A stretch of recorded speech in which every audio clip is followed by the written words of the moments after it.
Breaking news, Habs Nation. It's crystal clear the Montreal Canadiens are done waiting around. This offseason, GM Kent Hughes and VP Jeff Gorton sent a message that echoed across the league. The Habs are building for more than just a playoff run. They're crafting a contender. And if you needed proof, just look at the bold moves they've made. The headline? Montreal shocked fans and insiders alike by shipping 2 first-round picks to the New York Islanders in exchange for Noah Dobson, one of the most promising young defensemen in the NHL. That trade alone would have made waves, but they didn't stop there. Logan Mailloux, once considered a key piece of the rebuild, was dealt to St. Louis for forward Zach Bolduc, a high-upside center with plenty of local ties. Why the sudden urgency? Jeff Gorton explained it best. We went into the summer trying to improve our skill level and add to our core. But we're always going to look to get better. In other words, this front office isn't sitting still.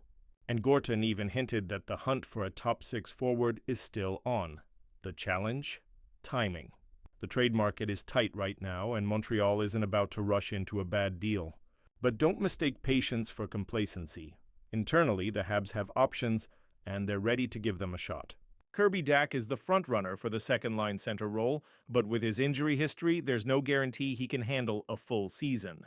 That's where the new faces come in. Ivan Demidov and Zach Bolduc are expected to slot into the top 6. And Joe Veleno, if he finds his form, could be a quiet steal in the bottom 6. Let's not forget Jake Evans, who turned heads last year. If he continues to trend upward, Montreal could have its 3C locked down without spending a dime, and then there's the pipeline. Joshua Roy, Owen Beck, Luke Tuck, these names aren't just depth anymore. They're bubbling up and forcing management to take notice. If they show up strong at camp, the Canadiens could surprise a few teams by filling key roles from within. Bottom line? Whether it's via blockbuster trade or homegrown talent, the Canadiens are gearing up to take that next step. The rebuild is over. Now it's time to rise. Stay locked in with Habs News Hub for more exclusive updates as training camp heats up. Go Habs!